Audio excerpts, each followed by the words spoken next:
Hello and welcome to Red Talks. This week we have Joanne Mcnally, superstar comedian from Ireland, podcast host of smash hit My Therapist Ghosted Me, currently on tour with her show Pinotphile. It's a good one. Sex is always a bit of a bartering system anyway, isn't it? What, you think everyone's a prostitute? On some level, I think we're all tiny sex workers. A lot of guys are so proud if their mate's got a big... And they'll be like, he's got a weapon, that guy. But no, Hitler had a micro penis. Surely that is not true. I think he did enough as a genocidal murderer that who cares what his like? You know, that's surely. Well, the thing is, if you turn your back on the fatties, they're an angry bunch. There's repercussions. Look at Lizzo. God forbid she does a sit-up. The whole community wants her dead.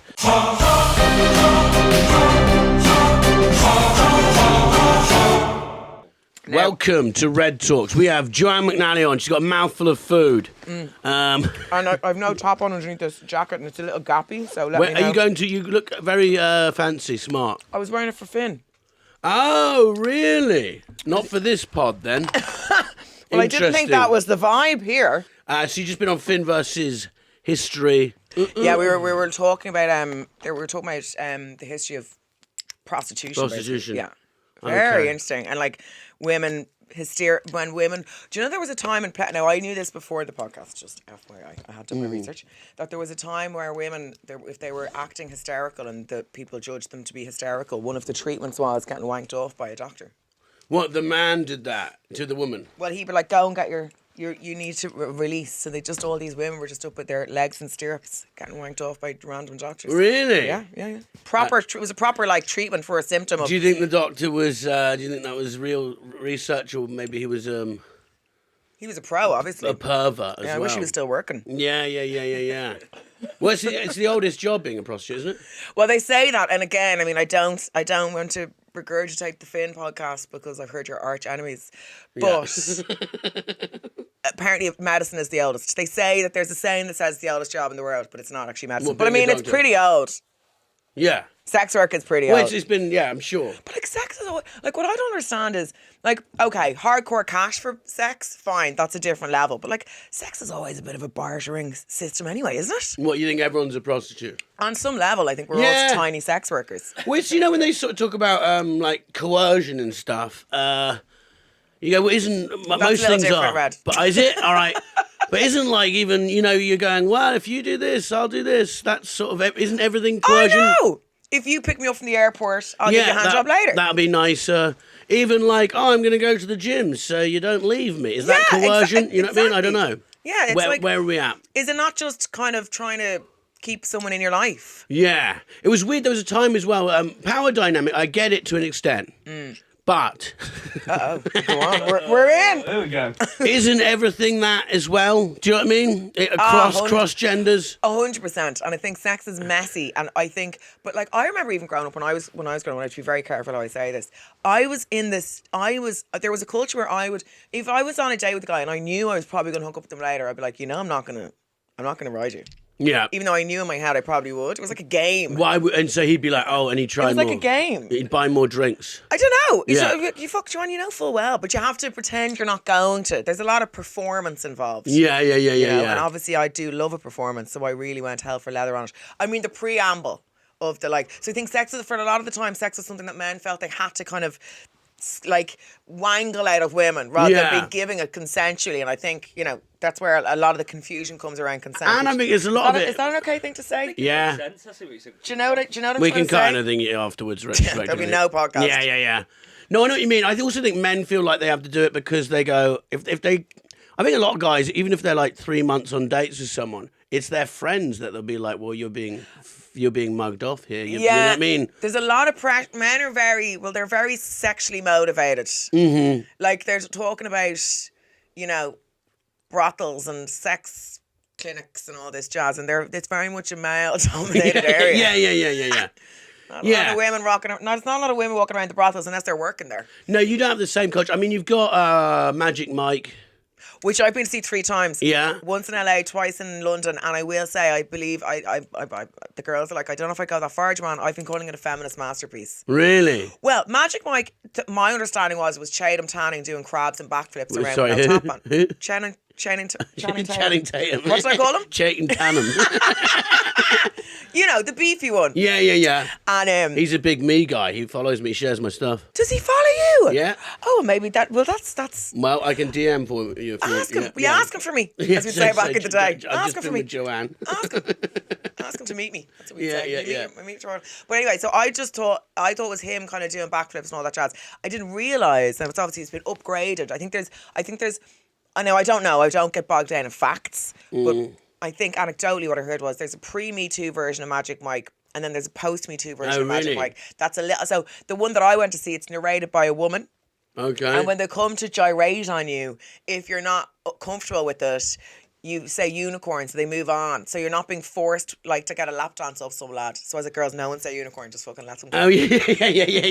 Do you think people actually? Why are you going there if you don't want it? You know what I mean? Well, actually, I wouldn't. I wouldn't actually. I'd actually be a bit scarlet. Have you not had the lap dance when you've been there? No, because now there's different types of women at it. There's like I was there from a theatrical point of view.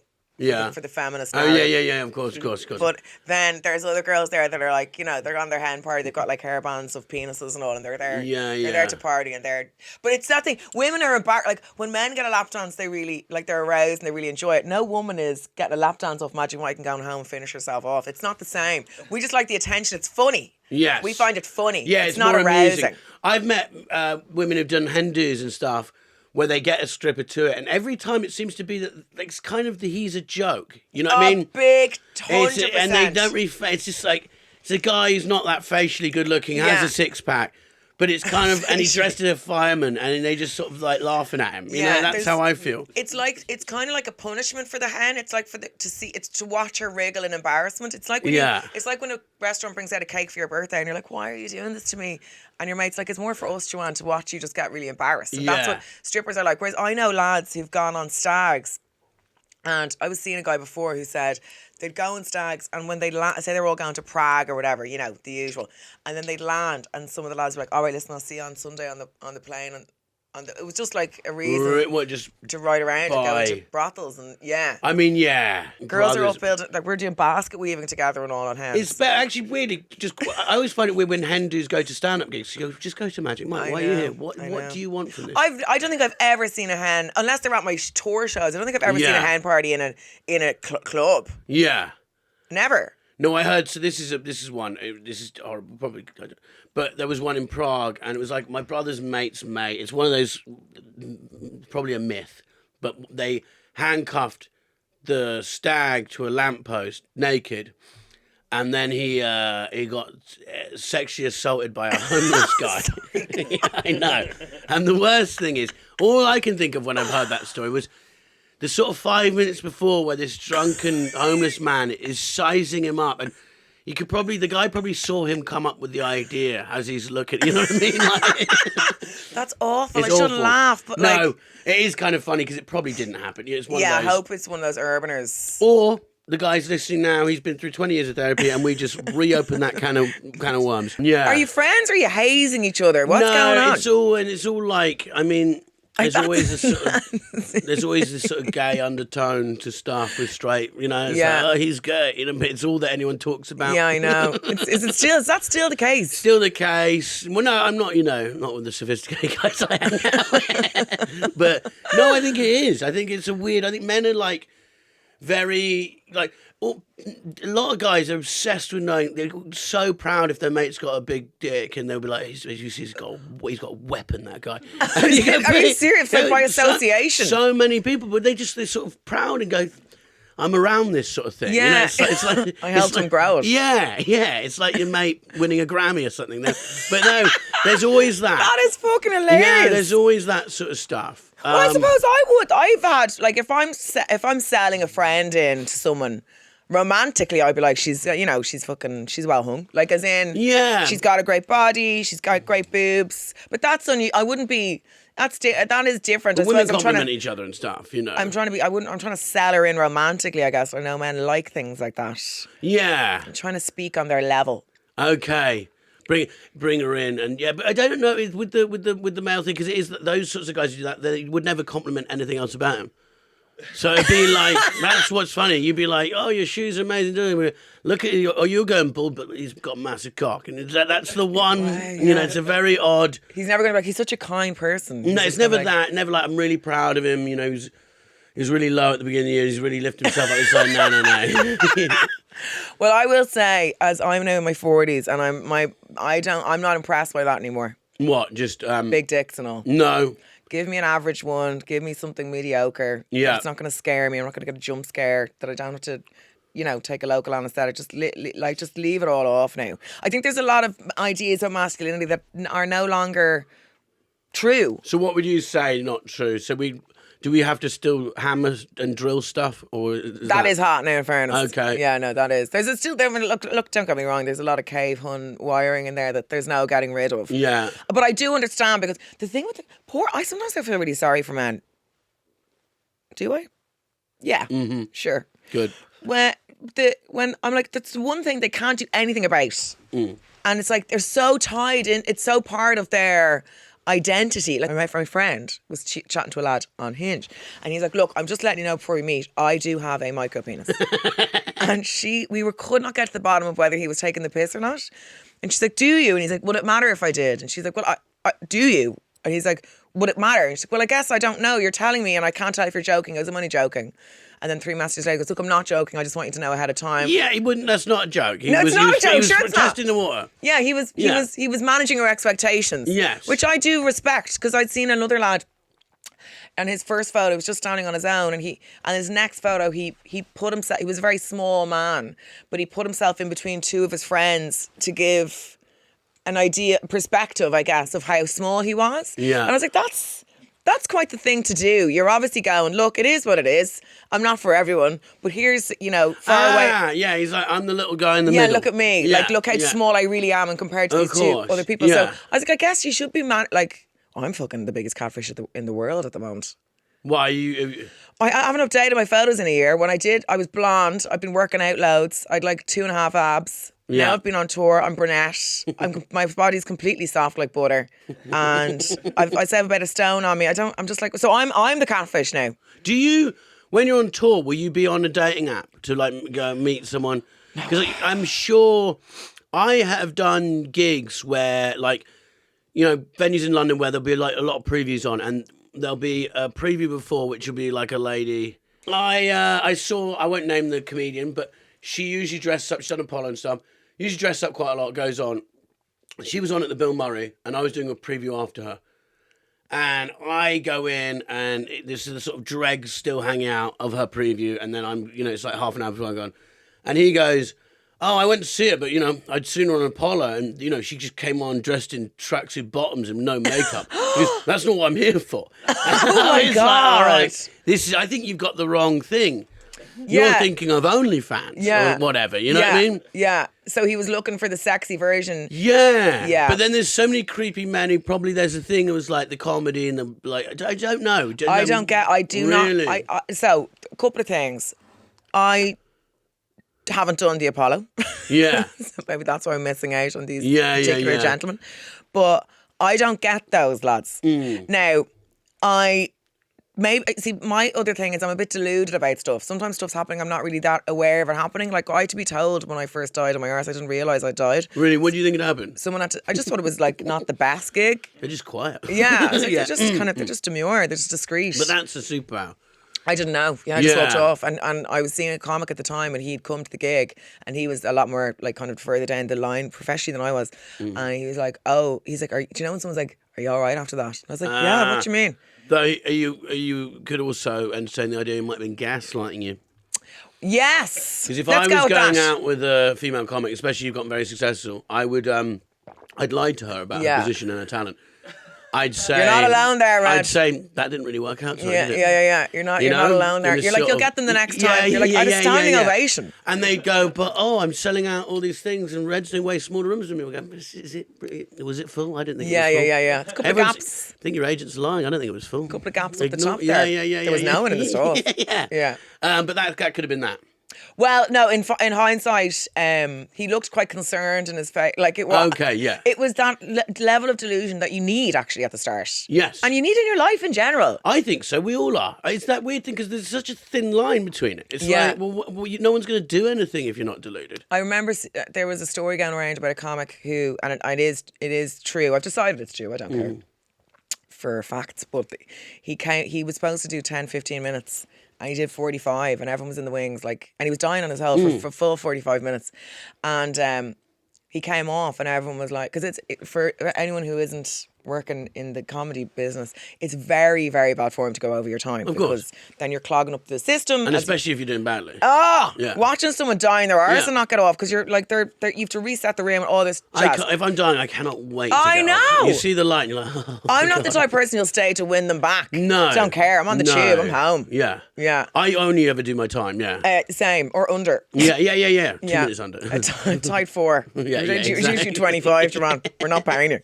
But anyway, he came off and they were like, hey, he seemed completely fine. You know, there was no self-loathing. He seemed fine. They're like, how do you think that went? He goes, really good, actually. It was a bit of booing in the middle. But other than that, it's like a bit of booing in the middle. It's not really... But that's so funny. A bit of booing in the middle. Yeah. Booing's not... That's not... You know, if people are booing, that's not a good gig. No, not at all. Not a good gig, man. Yeah, that's awful. But that's why I think that sometimes men could be a little bit more oblivious to things. So then when I kind of was caught out for the fact that I didn't realise I died, I was like, oh wow, I'm the same. Bit of booing in the middle.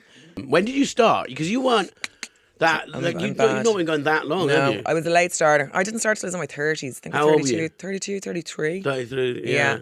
And What age were you? I was 25. Yeah, that's very young. So I started... But even then, there's a lot of 19-year-olds there. I had nothing to say of note before I hit 30. And even still I struggle. Look at us. Where did you start? Dublin? Dublin. Really? What was Yeah. your first gig? Well, so I was ended up in a play. I did a play. So I had a little bit of a mental health incident. Okay. And then I had to quit my job. And then I was back living in my mother's attic. And then a friend of mine put me in a play. That sounds like the worst thing to do if you're having a mental health incident. Yeah. The play was called Singlehood and it was half real people, so, as in people like myself with no stage experience as such, and then half comedians. And we were all standing up and talking about our experience of romance and love, and some were married, some were divorced.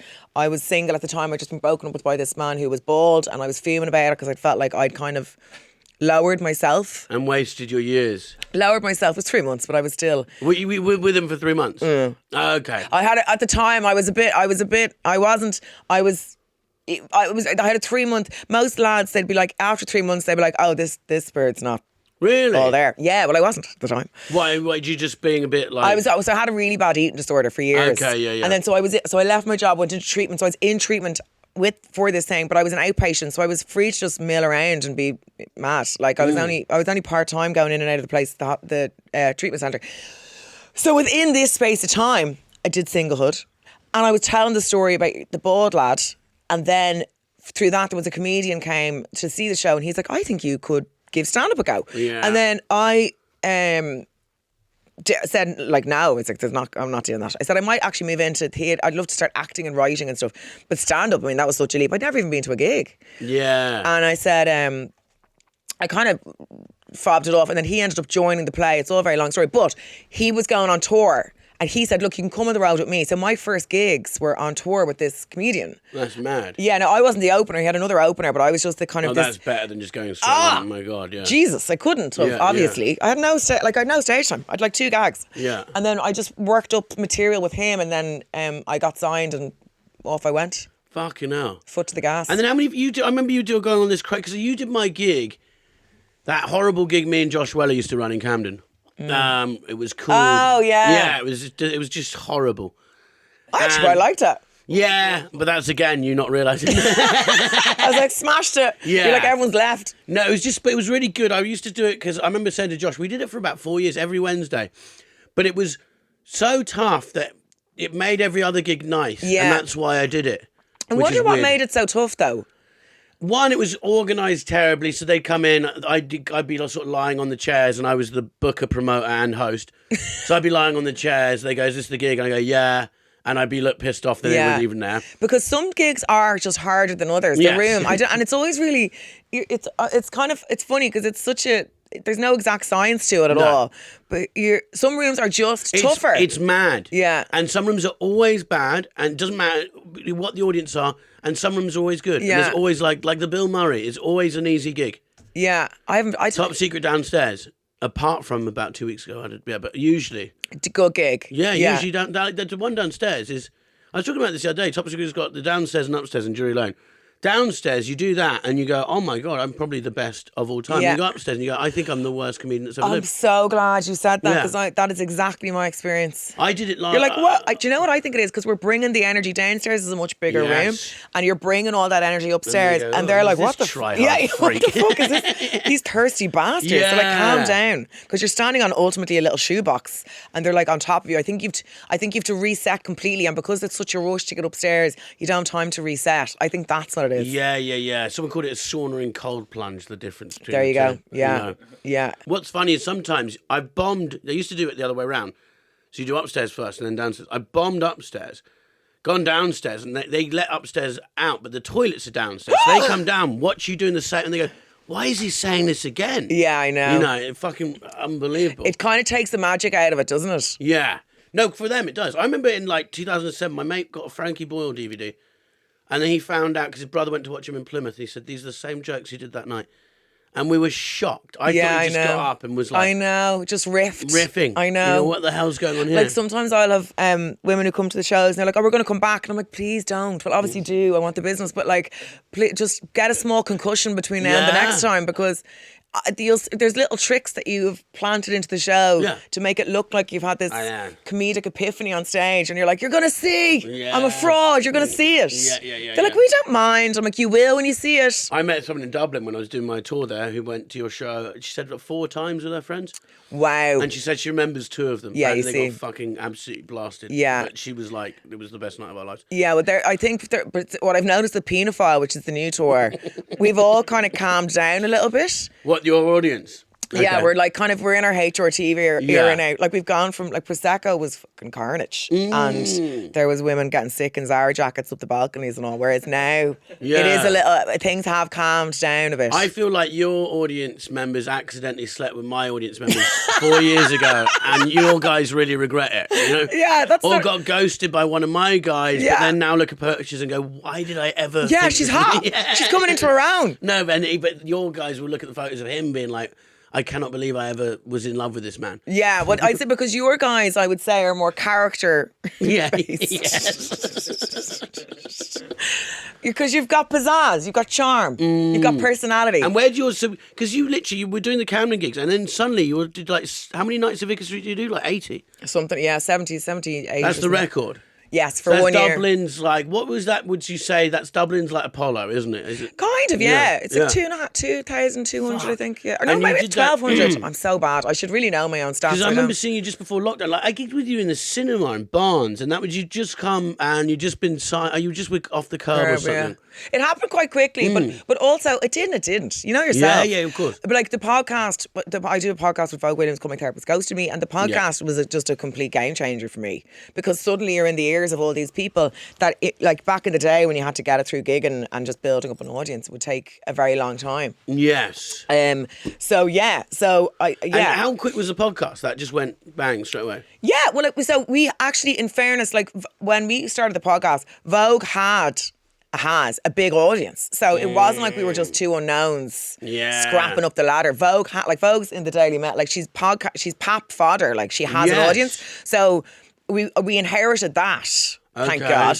And then we just have a fun report. Like, it's funny because I can't listen to the podcast and when I suggest in our podcast group I might listen to it, everyone's like, no, because then I have a breakdown and I'm full of like, I hate it. I can't as well. Yeah. I listen to this back to make sure I haven't said any slurs. Yeah. But I listen to myself. I go, yeah. Constantly clearing my throat. And I'm just like, what the fuck is going on here? I know. I'm like, she's such a melter. I can't listen to her. So, like I say, we were coming from a position of privilege, as the kids would say. Like there was an audience there. Yes. And And then we obviously just grew it, and I'm sure some of them dropped off and we got new ones, but we were very bogged down in what format it was going to be. I think at the start as well, it was all like upstairs, downstairs vibes. Like she was married with 3 kids too. She's like aristocratic adjacent. I was single. So she's married to Spencer Matthews. Yes. Who is swimming across Antarctica Fucking into the Sahara. Through Tutankhamun's tomb. What's wrong with a pint and a cigarette? I know. Sit down, get a vape. Yeah, what is it? You know what I mean? Vape. Yeah, just get a weed pen like everyone else. Yeah, get PS5. I'm fucking wrecked just looking at his Instagram, to be honest. It's insane. He said, I think he broke a world record. He's broken like 3, I think. Yeah. And then his brother's married to what? Pippa Middleton. She was the one with the bum that everyone went on about. Yes. Yeah, that was it. She was the bum girl. Was that bum that great? I don't remember. I thought that was pretty banging. Yeah, okay. Yeah, you know yourself, royal weddings, anything like, you know. Yeah. They're all very covered up, aren't they? They're all very bridally, like kind of Cheltenham race, like a lot of doily lace. Yeah. So a shot of a bit of sexy. So because that went wild. It went wild. I like to know who a person is before I rate their physical appearance. Yeah. But very feminist of you. You're so evolved. Yeah. No. He's a consent guy. If you wanted a reminder of Pippa Middleton's bum, There you go. Adam, this is not that sort of podcast. It was a screensaver. He had it ready to go Yeah, there. It was exactly. very quick. Disgusting. Very quick. But like you know yourself, the power of the podcast, it's something very special. And had they seen you stand up, or were they just coming out? They were coming. Like, she's just. So I felt like I was getting a bit of traction with the stand up. You know, I was getting booked. I was getting like, there was a little bit of traction happening in the UK already. But it's certainly like sped that up. But no, a lot of them came and they'd say themselves, they were more podcasts. They weren't really a stand-up audience. Yeah. Like a lot of them had never been to Vicar Street before in their lives. Now, neither had I until I started like doing it on stage. Maybe I had a music gig, but so it's like we all kind of were figuring it out together. And what did you? Because that must have been insane that quick to do that size room. On your like, not just you're not opening for people. It's on you. Yeah, Were but you I was doing big rooms. Like I was doing the festivals and stuff. Yeah, And but still, that's 20 minutes. Yeah, that's true. Yeah, but Yeah. I was lucky in that I had an hour. I had an hour. Just doing club gigs. Yeah, of And I just course. kind of like fucking stitched it all together. And then just started. Keep and off going. we went. And what you put on one Vicar Street, it was like lockdown came or something, and then it was Sold out. I'd won, and I was like, oh my god, what's gonna sell? You know, and you're like, and you're, you know. Then of course it kind of just went a bit crazy there for a while. It was fucking fantastic. That's amazing. Yeah, it was great. It was like a dream. I was like, what's happening? And now you're doing what, like 8 hammers with the Apollos or something? So 9, we just put a 9th one on. 9. So, yeah. Jesus Christ. Yeah. Did you grow up in Dublin? Yeah, grew up in Dublin. Whereabouts? The south side of Dublin. Ah. So Dublin is split in 2. Down the middle by the Liffey. and Where's Crumlin? South side as well. Okay, that's south side. What's the... were you in gangland? No. No. Okay. No, so the south side's the, in inverted commas, posh side. Okay, so it's Vogue. She was south side. I remember I went on her pod. It's complicated because there's obviously different areas and stuff, but Vogue is Howth, which is north side technically, but Howth is its own little world where it's very bougie and very well to do. Okay. So between the two of us, there's not a lot to like there. Yeah. Culturally, about when it comes to being Irish. I got like dog's abuse when I started about my accent, which I know that obviously as an Englishman you don't hear it. Yeah. But it's basically like having a very irritating kind of made in Chelsea. No way. Yeah. This is what's so funny because we assume you're all working class. Exactly. Listen, when I first came to London, when I say I had no idea because I was so used to getting abuse in Ireland for my accent because it's like the most hated accent in Ireland, and I'd be in meetings and they'd be like, you'll never get a radio gig, you'll never do this, you'll never do that because no one will listen to your accent. Everyone hates it. And I was like, all right, sound cool. That's mad. I'm gonna move. And it was one of the reasons why I also wanted to have a crack at the UK. But when I came over here, I was like, oh, this is great. They're just like, oh, look, it's Bono with tits. She's just Irish. Yeah, Who yeah, cares? yeah. But I was accidentally CC'd on an email from between a production company and a channel over here. And it was about me. And it said she has a lovely Irish working class authenticity, which of course was hilarious to me That's because so funny. I was like, racist. I was like, you just assume we're all working class. Yeah. And in fairness, he was like, do you know what? Bit maybe, but he said also it's just what you say. I don't know your accent. It's how you talk. Well, I suppose there is a snobbery of it from this. There is. Yeah, completely, because There's assumptions being made left, right, and centre. well, Yeah. I remember someone told me they met someone from Derry Girls, and she was like, "It's so funny because everyone assumes I'm working class, Yeah. and my family are millionaires." Yeah, you know? yeah. They go, "Oh, finally, this voice like you got." Yeah, I think as well. I think that's why Irish comedians do well in the UK, and Scottish comedians do well in the UK, because there is a little bit. Look, we all have bias. Everyone has it, and we all are kind of trained to think certain things really quickly because that's how we gauge and how we stay safe from the animals and all. But I think as an Irish comedian, we're so unthreatening to the English ear that they're like, oh look, the little Irish clowns here. And then I think so. At home, I have to kind of work against the accent thing, whereas here it really stood in my favour because they just hear an Irish accent. Okay. Is there enough clubs in Dublin for someone to just be a club comic? No. Look, it depends what you want and what you're working towards, but financially, no. Like when I first came to the UK and I had my first paid 20 and I was in for the weekend in a club in Chiswick, and the guy paid me on the first night, and I was like Annie the orphan had just been adopted. I was like, is this all? I said, is this for the whole weekend? He goes, no, that's for tonight. I couldn't get over it. Because in Dublin, you're like, it's like, you headline the Inter and it's like, it's €50. Whereas this, I think he paid me like 250 quid or something. I could not get over it. Yeah. So no, in the UK, you can make a good living you can make a really good living in comedy. There's so much work over here between the panel shows and writing and touring and gigging and all that jazz. Whereas Ireland, it's a much smaller market. Much smaller. And that's no shade to Ireland. I came up in Ireland. I love gigging there. But yeah, I knew that I was like, there has to be more in this whole comedy thing for me. Yeah. I need to bail. Get to London. Take the soup. Dublin's a great city though. I loved it. Yeah, it's great. It's a cool good, city. Good fun. And like they've a really good stand-up audience. But like the thing is in the UK, or London especially, because London is like one of the meccas. Like I think the two main cities for comedy in the world are New York and London. Yeah. So I was so lucky that London was only across the way. London gets more and more every year, I think. It's like this constant class. Have you gigged in the States? Yeah, I did a tour there last year. It's wild, isn't it? Amazing. But have you gigged? Have you watched? Like, so I was shocked when I went into the clubs in New York, because I was like, we're quite woke actually. Like we're quite PC. Oh man. Compared to oh my God. Well, it's all very racial based. They do a lot of that. Massively so. You know, we do class, they're very sort of, and it's kind of all, they don't, no one's that bothered. No one's bothered at all. They're like, shut the fuck up, you retard. And I'm like, yeah. Really, you can't say that. That's the R word. I don't even say it anymore. And they're just screaming it out willy-nilly. And everyone's loving it, lapping it up. I think they get a kick out of saying what they're not supposed to say. Yes. Whereas if you use that term in the top secret, you'd be fucking booed off, I'd say. Yeah. I really think you would be. I reckon you would. Yeah. You'd have to go, where would you have to go to get away with that?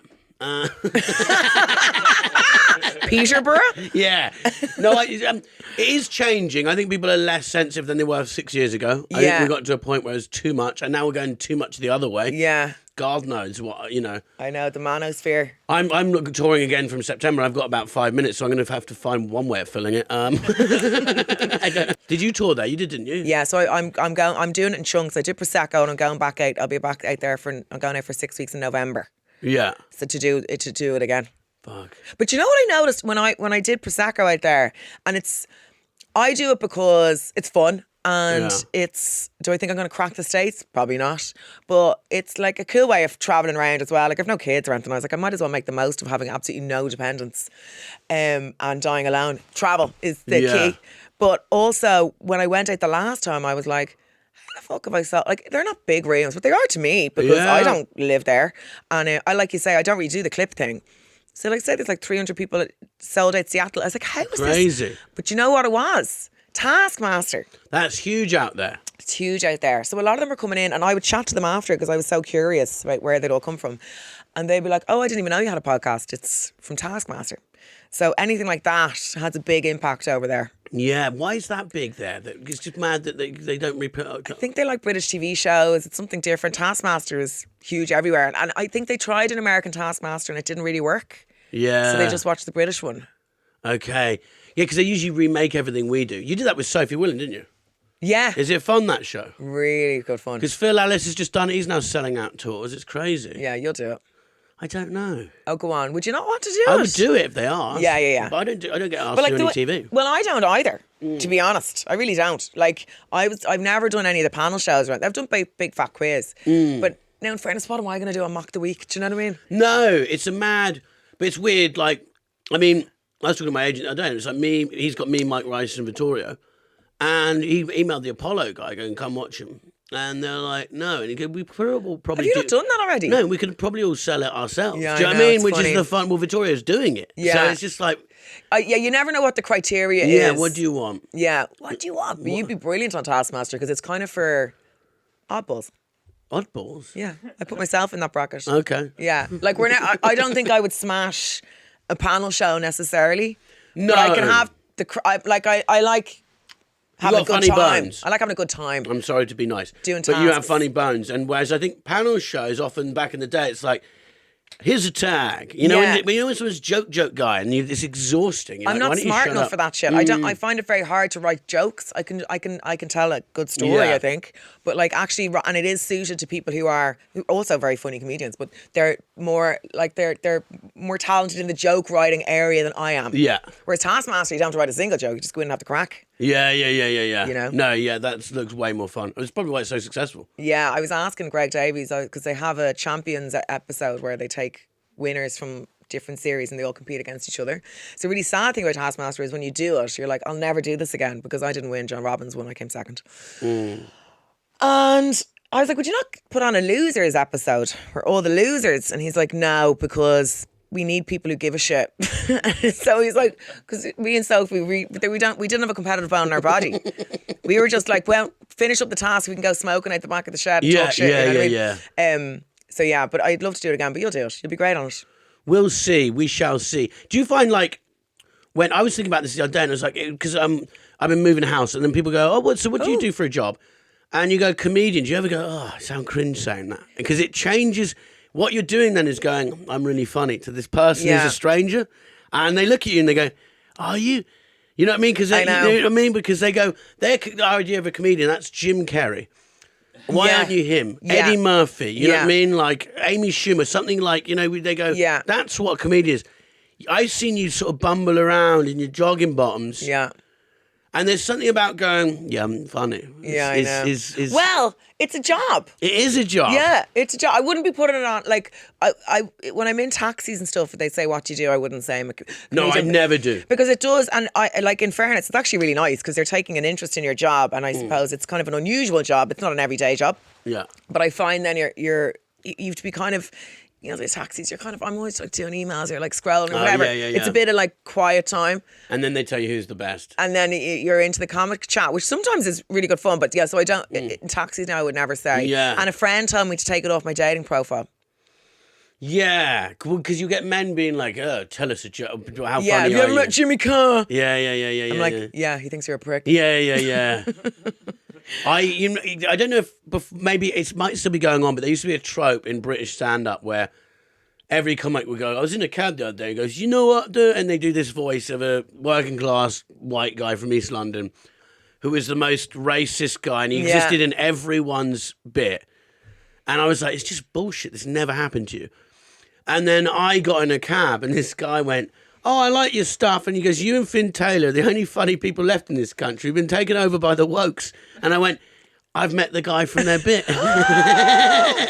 Are you serious? I went, "You must have picked up every comedian and been That's hilarious. and said racial stuff, Yeah. and sexist stuff," because I was like, it's actually this guy. It's so funny when the conversation starts, you can feel it escalating and you're like, You know oh, where it's going. You know, yeah, you know where it's going. Yeah, as 'Cause you I think- look around and Yeah. windscreen wipers. "Oh, no, everything's funny these days." Yeah, isn't it?" yeah, I mean, yeah. and then you're like, you were 10 minutes away from Yeah. saying burn the boats. Yeah. You can't say it these days. You're like, uh-oh, here we go. Yeah. Right. You're selling out first, but you're doing the first woman to do the 3 Arena.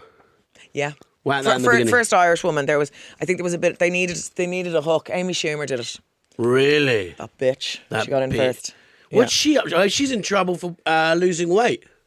Have you seen She's this? in trouble for a lot of shit. She kind of lost her mind with the Palestinian stuff. Yeah, she was doing a lot of posting, and then she got in recently she's gone on Ozempic and she's deleted fat photos of herself. She has, and she split up with her from her husband. Are they split up? She just left him, yeah. Oh. I know. Because of the Ozempic loss. I don't know. Maybe she's like, I've got a new lease of life. I mean, it's a Hollywood marriage. Well, a New York marriage. They were 8 years. That's He's probably a enough. chef. Hopefully she got a prenup. He's Otherwise, an autistic chef. Yeah. When she talks about his autism in her show and stuff, they seem like a good fit. But my God, who knows what's going on? I mean, you know, I can't say a glow up. I'd be fucking rinsed. I can't say she's had a glow up. I have to be body positive. Glove, yeah, oh yeah. Well, the thing is, if you turn your back on the fatties, they're an angry bunch. There's repercussions. But the pen... Look at Lizzo, you know what I mean? The pen God is- forbid she does a sit-up. The I whole know. community wants her dead. The pen's gas because, like, it's like the new accusation. It used to be like, have you had Botox? Now Yeah. it's, are you on the pen? Yeah. And- Oh, is it called the pen? I call it the pen, yeah. Yeah. And It's everyone's like, she's working on the with pen. Are people. you on the pen? Everyone's like, would you on the pen? To be honest, my problem is my lifestyle. So I think it's if I find any shortcut, I'm fucking doing it. Yeah. And maybe that's not healthy. I should actually implement a regime Yes. that makes me disciplined. Yeah. Because if I think I can not, I'll get the elevator anywhere. You know what I mean? Yeah. In terms of everything in life. Yeah. I am not walking up the stairs. Yeah. You're right for the pen. Yeah. You are right for the So, pen. but I think actually my plan for 2026. What are your goals? Yeah, is to try and sort of actually get a structure that works as opposed to just...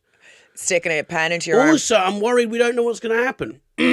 Apparently and look, I'm not here to plug the pen. Do you know what I mean? But like from what now this is my algorithm. Obviously desperately trying to recruit me for one of the pens. But it's saying that the health benefits from it for like especially women of my age who are going into maybe like a perimenopausal stage in their lives and the hormones and the balancing and on that it's like they're like there is no downside. And then you have people like Robbie Williams saying his liver fell out or something off the back of it, or he's gone blind. All right, Joanne, Yeah, go on. what is your morning routine? Well, it's more an afternoon routine, I would say. Okay, good for you. I like this. Yeah, I wake up in the morning and then go absolutely not, and then I'll Phone go out. back to sleep. Phone out. I cannot fall asleep now unless I'm listening to some sort of documentary I about. have to do exactly the same. Yeah, I'm like a Listen to crime child. Nicola Talent. You, Nicola Talent. She was going to come on the pod. She wants to do it on Zoom. I think I'm Nicola, doing her. please come on. I think I'm doing her pod in January, and that's because you were like, get on to Nicola Talent. She's such Yeah. a big Nicola Talent fan. I am a As huge I. Nicola Talent fan. Yeah. Irish crime journalist. She's the best. She is. Pod's great. And yeah, I've listened to it to sleep. Don't let that creep you out, Nicola. Yeah. There's something, I don't know, we've kind of regressed to these. We need like lullabies, except our lullabies are murder and Yes, beheadings yes. and gangland criminals. Yeah. I listen to a lot of documentaries about, like interesting facts about medieval England, that kind of thing. And I'll notice I can no longer fall asleep to silence. That skill is just gone. Oh, it's horrible. Yeah, so I can't do anything now. Like, Yeah. I go grab a podcast just to like put on to brush my same. teeth. I know, God forbid you'd have your own thoughts. Yeah, I know. no, it's really Taking worrying. the bins out, I'm like looking for the AirPods and all. And I find it hard. I've been finding it hard to write jokes recently. I'm like, yeah, because you're constantly being entertained Stimulated. by something or They say it's like it's kind of the attention span that's what they've stolen from us. But they're like, how can you be creative if your mind never wanders? Yeah. Never once wanders. You used to get on the tube and you go, oh, look at that guy. And you Yeah. think, I wonder what he's doing tonight. And then something would form an idea or Yeah. whatever. If there's Now, it's silence just in the like, flat, I'm like, 8 people have been murdered in Yeah. Dublin Oh, City thank Centre. God. And I'm like, thank God for that. Now I can relax. yeah, exactly, yeah. I was like, I'm destined to have a very violent death, considering I relaxed to the death of other people. It's very It's a unfair. weird one, isn't it? I always thought as well, like the sound of rain for you to sleep is always, people, I always thought, is that because you think maybe someone is out in it? It makes you feel cozy. You're cozy, but you go, some poor bastard's waiting for them. But maybe, is that it? That's I don't what know. it is. They say that, I think, now, I'll be honest, I think men who listen to true crime, no offence, Reg, I think it's a little strange. Like, if I was with a fella and he was big into true crime, I'd be like, But no, I don't listen to like women get murdered. I listen to mob Fine. stuff. Grand. So I hate the serial killer stuff. Yeah, I yeah. never listen to that. Yeah. I like the man on man. yeah, Lot of cash involved. Yeah. Fast cars. Kinahan vibes. Eventual big downfall. Yeah. Lessons have been learned. Lessons have been learnt, but it's happening again. Yeah. You know? Yeah. And then ideally I wouldn't do anything before 10 a.m. No, okay. And do you look straight on your phone? It's really... Have you heard the phrase bed hygiene? I hadn't even heard that. And someone's like, what's your bed hygiene like? Well, I use the toilet. And they're like, no, it's about your phone. my bed hygiene is it's squalor, I'd say. Yeah, I I'm call half it an inch away from a bright light. At all times. 1 a.m. Yeah. It's terrible, isn't I it? end up going to sleep because my eyes. They're just squaring off. Yeah, You're just yeah. I call my bed my boffice because it's my bed office because That's good. I'll push myself up and then like the scrolling will begin. What's gone on the night before? And I'll do a little scrolly through the news, stuff like that. And then, you see, the funny thing is, I don't have any sort of routine because I'm on tour. And if that's the case, I'm usually get room service in the bedroom and I'd be like, have a bottle of wine and a chicken salad at lunchtime and then I go to the show and I don't do anything else during the day because I found that if I was doing stuff during the day, I was kind of tired by the time I came to the show. Do you have a bottle of wine before the show? No, not a full bottle of wine. I'd order a bottle of wine to the room during the day with my chicken salad or my chicken sandwich. And I'd have about 1.5 large glasses. Nice. And then I'd keep it in the fridge for when I get back. Okay, great. Yeah. I did 2 gigs pissed. It wasn't good. It wasn't fun for me or anyone else. Yeah. Yeah. No, I don't do that anymore. But I've no massive morning routine. No, we don't. There's nothing to do. No, I just kind of raw dog it day by day and see what comes up. Yeah. And do you go to the gym? Well, I was really good. And I've completely let it go. And I think, I've lost like 15 grams of muscle or something insane because I go through phases. I'm all or nothing.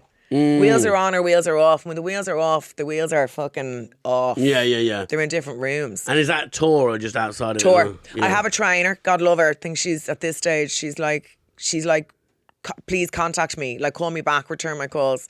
I just went off. And then I think when you lose your bit of progress, it's very unmotivating. It's very hard to get back. Mm-hmm. Tour throws everything out. Everything out.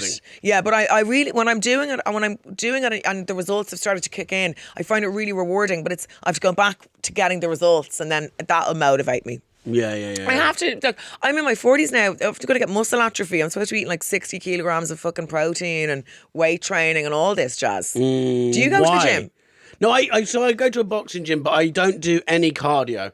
Yeah. So I hit the heavy bag for half an hour, then have a sauna, and then I go. Nice.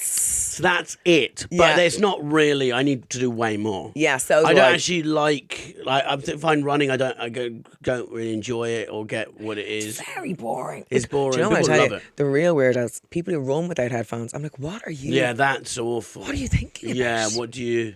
I'd be running ads What through do my you head. talk about? Yeah. What do you think about? And it's like that. I was in Soho the other night. It was like 10 at night, and this woman just ran through. And I thought, God, but that must be that app, Strava or whatever. Yeah. You know, when everyone posts that. Like but she through was probably Soho. like, I'm going to go around this way or something, something ridiculous. I don't do anything like that now. I love when people make running look so easy. Like I live on Clapham Common, I look out, and they're like Giselles, just like bouncing along. I was like, why is it so hard for me? Yeah. I find it really hard to run and find it insanely boring. So what do you do in the gym? A lot of weights. Weights. Yeah. Pilates. No, don't do Pilates. Although I do have a Pilates bed in the flat. Someone gifted it to me. Yeah. I don't use it. I just use it as it's just full of clothes now. so- It's like a clothes horse. I do a lot of weights. I say a lot. Have you ever worked out with Spencer? No, me and Vogue used to train a bit together. She was a great influence on me when it comes to training. Because she runs a lot, doesn't she? She's like a low level athlete, really, or even high level, I would say at this stage. Yeah. She is like on it like a car bonnet. But I live like a degenerate. But then I've a bit of a cockroach vibe because I had my molecular age test on Catherine Ryan's podcast, and it's 20. Really? Yeah. Well, does she actually have a scientist in? You get your bloods taken a week before the. Fuck, but what if, so that podcast, there's going to be someone in tears at some point because they're going to go, yeah, you've got a week to live. Yeah, I know. I was like, I could be going to Dignitas. I in the wouldn't want to afternoon. do that because I don't want them to disclose to the world. When I agreed to do the pod, I obviously don't read my emails, so I didn't know that was part of it. And then I was really freaked out because, you know, I enjoy myself, or I think I'm enjoying myself. Maybe I'm having a breakdown. I don't know. Yeah. I'm a drinker. Yeah. I love drinking and riding and talking shit. And I've terrible sleep habits. Like I would say, between the medieval documentaries and all, I'd say, how much actual sleep am I getting? Anyway, did the test and my insides are 20. And when I say great, even the fucking crew were like, what? Yeah. I was like, yeah, I know. Do you smoke? No. Did you ever smoke? Yeah. How long for? I probably smoked. I was never kind of one. I never woke up in the morning and smoked. I would smoke at parties or I'd smoke when other people were smoking. Yeah. I never really took to it that much. But like I did smoke. I smoked for about 10 years, I'd say. Yeah. Yeah. But I was shocked And then your woman, the doctor, the scientist woman said, she was like, do you have any centenaries in your family? And I was like, I'm adopted. So I was like, I don't really know. And she was like, oh, because you genetically she said, I didn't know who you were. She said, and when I was doing your bloods, I actually thought you were some sort of athlete. That is so funny. I wanted to peel at a Holy Communion. Yeah, really? Yeah. What was that like? Right. Whose was it? A friend of mine's child. Okay, and you just took a pill. It was a long I have story. a joke about someone doing that in my old Really? set. Yeah, so you did it. Good for Yeah, you. I did it, yeah. But that was probably quite... It was the afters You of were the communion. probably the afters Yeah, of the Jesus, communion. Jesus had been and gone. He was grand. The communion has an afters. Yeah, it was the afters. And so you weren't like sort of on pills coming up when the... No, the kids were going up the aisle. It's like, That speed would it be, up. they go, Joanne's fucking so into She's really this." into it, yeah. Yeah, she's Dancing, loving this. yeah. She's kind of gurning. What the fuck? So anyway, my point is that I'm kind of getting away with murder at the moment, Mm-hmm. but it will catch up with me at some point. I want to book in for one of those full body scans I know. I'd like to do and that. see what I'm dealing with here. It's a hard one. We had a guy on who, as a scientist, he says he can make you live to 150. But then I said to him, but then what if I get healthy and Boko Haram just chop my head off one day? I know, that's the thing. And he went, well, that's what happens. And I Yeah. was like, well, then I've wasted the fun cigarette times and know. all that, you know? Is it Brian? What's the name of the guy who's kind of... Brian Johnson. Brian Johnson. So the guy Andrew we had on is at war with Brian Johnson. Why? Well, and Brian Johnson blocked him on Twitter because there's a kind of disagreement about... Because that guy's... Brian Johnson's getting plasma from his own, like... I know, he's taking mining son's his own blood. kids and all, it's gas. He's bleeding his sons out so he can live I have this longer. image of his son. Do you remember the film Minority Report and the 3 kids were in the pool up the top and they had... Do you Yeah. remember this? And they were being kept kind of barely conscious. Was it the precogs or whatever Yes! they're called? Yeah. That's what I feel like Brian Johnson is doing. Yeah, His, yeah. his kids in the basement in a pool somewhere in a bell jar being But kept there. He's not doing it for his kids. He's doing He's it doing it to for himself. himself. It's fucking mad. I know, he's and then fucking- also telling the world. Like, if I was doing that, I'd keep it quite secret. Surely at some point it's child abuse. I don't know what it is. He's knocking years off his son to extend his own life. It's fucking mad. I know it is. It's mad. I went to India and I remember the first thing getting off the plane and there was a guy on a bike. His wife was on the back holding a baby and then he had a kid sat to the side behind him. So there's just like, fucking 4 of them on this tiny motorbike. Yeah. On the motorway, there's one helmet on the bike and he's wearing it. And I just thought this is the funniest thing. He's just like... He's like, oh well. He goes, well, I can't die. I've got friends. 2 kids. Yeah. what about my mates? I've got 2 kids, I can't die. Yeah. Yeah. Well, they'd all, so it's just like, who would obviously give the baby the helmet first? Well, if it's not a baby helmet. No, that's true. Do you know what I mean? He could have just come back from the shop and go, look, they only had him in old man size. Yeah, the kids, putting a baby on a motorbike anyway is a little questionable. Yeah, that was pretty fucked. Yeah. That was pretty fucked. Right, Joanne, what's your worst habit? Making plans after a glass of, Oh. yeah. 1 glass of wine down, I'm on the phone, I'm booking, I'm thriving, I'm making Yeah, calls, let's I'm meet ringing up. people in Australia, I'm doing it all, I'm looking for people on different time zones so I can chat to them. Arrangements are being made. I don't write down any of them.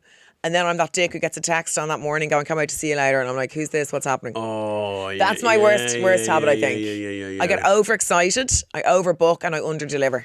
And at the time, you're not thinking, you go, this is going to be great. Oh yeah, I'm like, I do can't wait that to see when you. I say yes to stuff, and then you go, oh my God, this is going to be... Like, I can't wait to see you. And then at the end of the day, I'm like, I couldn't think of anything worse than seeing you. Yeah. And then we have to cancel. And I love a cancellation. I'm always delighted when someone cancels on me. Oh, it's the best. Because it means then they owe me one. you Yeah, know? yeah. But I'd yeah. say that's my worst habit. I'm a bit socially flaky. Do you think it's getting worse? I feel now I just want to cancel a lot of stuff. I Yeah. don't know, is that getting older? Or is that the just social media? I don't They know. say it's we're the loneliest generation Why, that's ever really? existed. Yeah. We think COVID hit and then became worse. We've kind of lost our social skills and we rely too heavily on online interaction. It's not real interaction. Because I speak to my mates a lot on the phone. Then I was like, Do you? That's nice. I do a lot. Like Josh Weller, Bobby May, I speak to a couple of times. Josh, I speak to him about 3 times a day on the phone. Do you? And then you sort of go, I haven't seen him in 3 months. Do you know Yeah. what I mean? It's kind of odd. But at least you're keeping up the contact. That's nice. Yeah, but do you know what I mean? That is weird. It Because I is think weird. before it would have been like, let's meet. Did you see there was like a ChatGPT restaurant where you can go on a date with like AI, like a That's- screen with yeah. a girl? I know.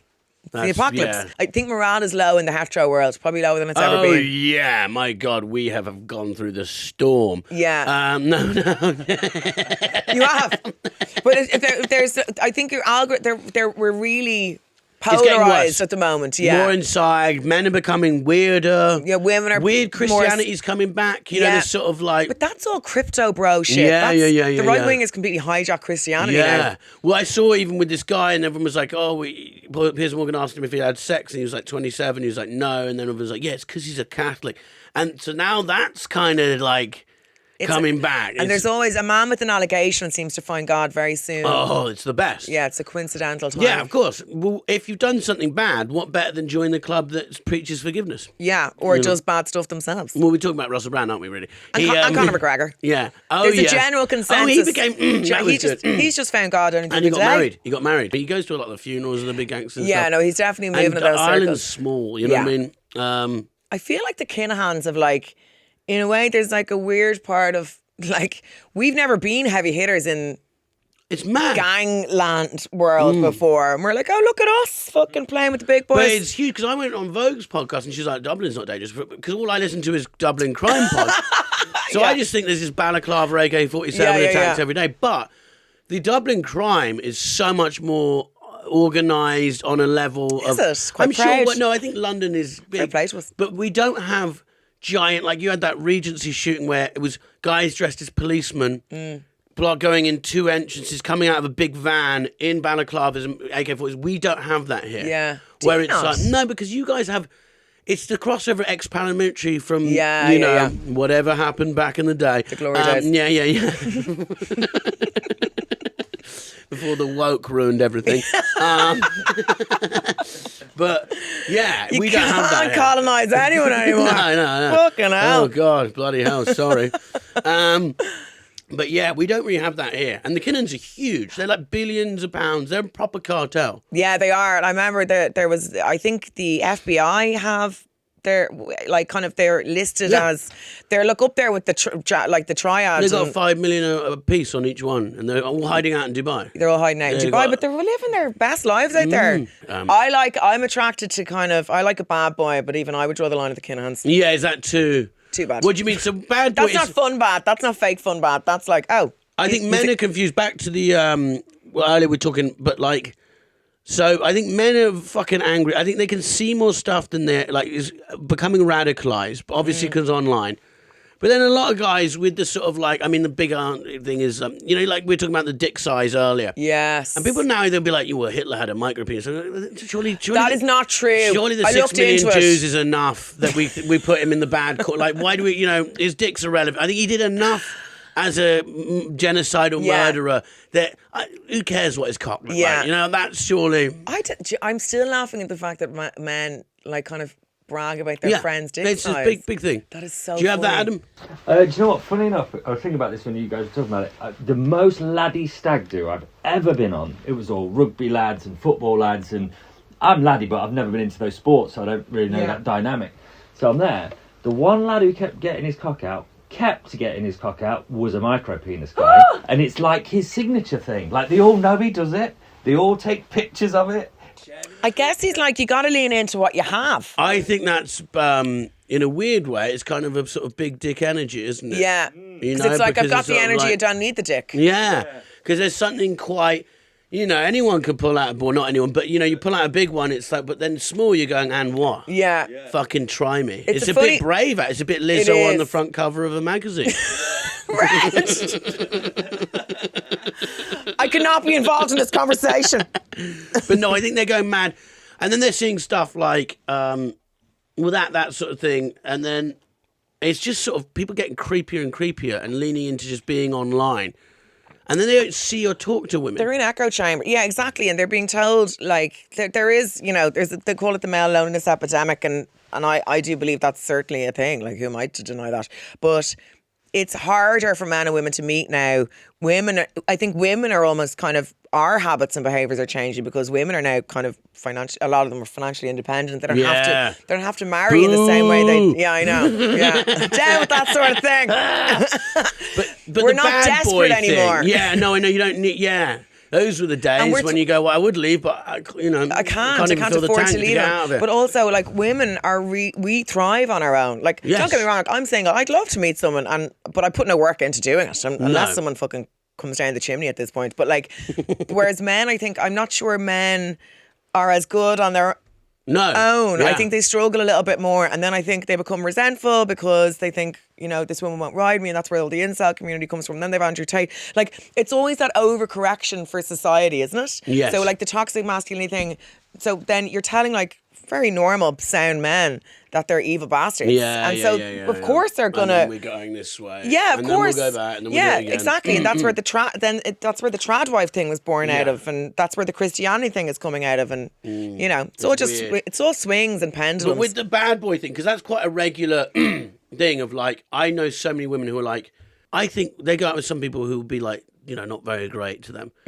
But they even said themselves, if he was nice to me, I'd leave. What is that? I think look, I do not know. I cannot speak on behalf of all these women. However, I know myself that whatever the power dynamic in sex and desire and lust and all that stuff, that like, if I'm with the guy, and this is so fucked up, but I'm going to say it, who's like, so it's all about validation, right? So if I'm with a guy who's not giving me everything, it's a challenge then to win him over. And then once I've won him over, I'm like, oh, it's kind of done now in a way. Like, I'm not like that anymore. I was when I was younger, because you're more up on your own ego and all, But like, if someone's mad about you, you're like, well, he seems ill-advised. Do you know what I mean? Well, so you're down on yourself and you go, this is how I should be. I feel comfortable with it. Yeah, you're like, oh, if I want to feel worthy, I will win this person over a little bit. And also, maybe there's a part of some women that just don't want to be adored. They want to be a little disrespected, a little kept on their toes. But I think because there's a whole nice guys finish last, and this is what these weird. It's also power, If a man is like bowing down, like some women love that. They love that kind of princess treatment. But there's another type of woman I think I'd be more similar to. We're attracted to kind of powerful men with resources, all that stuff. And you're skewed in the head as well. So you're like, there's something macho about a man who's like not bowing down to you all the time. It's really fucked up. Yeah. But it is what it is. Well, it's like I can't Tony change Soprano. evolution. Is everyone fancies him? Exactly. You know what I mean? Well, that's what, again, back to what we were saying earlier about the power dynamic. It's like, well, are you going to start fucking the cleaning guy? Because, I know. When they go, oh, the boss fucked her or whatever, Whereas men, I think, want to be in a position of power. That's why they'll date people, like women who are in a lower economic cohort than they are, whereas women very, very rarely do that because we're attracted to resources. Yes. It's all very cave hun. I suppose it's that, God, if your thing is power and you're a man, then the woman gets out a card and goes, nah, I'm fine. And goes, by the way, my private jet's coming. I'm going to go do this in a business meeting. He's just like, you dick just drops off. You just fucking ruined your mind. I no longer have a penis. Yeah, it's inserted. It's gone upside down. But I think that would ruin it for a lot of men. Well, I went through a stage of paying for dinner with lads that I would go on a date with. I don't know why. I guess for me, it was a bit of a power play on my part as well. And I'd suddenly started making money, and I wanted them to know I didn't need them in any way. But then I was talking to a male friend of mine, and he was like, and then I would get annoyed that they let me do it, even though they couldn't stop me. Like, I'd run up and do it on the sly, and then I was like, how dare you let me do that? Yeah. You should have known I was going to do that. Yeah. I was talking to a male friend, and he was like, don't do that, because it's, I sound like I'm going down the trad wife route, but like, split it, or it does. It kind of shifts the power a little bit. It's very early at the start to be swinging my dick around as well. Do you know what I mean? We should both swing our dicks equally instead of me swinging my dick. Smack dicks. Yeah, let's smack dicks. Yeah. Equally. Yeah. In the middle. Just gentle slapping. Yeah. I'm just, please continue. I have to check my time because I'm. Oh shit! Yeah, we got to do your red talk. I meet a friend. I'm meeting a friend for dinner at 6. Oh Yeah, fuck! we've got about. Oh shit! What time is it? It's 7 minutes to 6. Oh fuck! Fuck! All right, no! Just say what your red talk would have been. Oh, I would love to pay with things with my eyes. Okay, yeah, that's Joanne Mcnally's red talk. Thank you very much, Joanne Mcnally. Thank you so much for coming on. Fuck! Shit! I better leg it.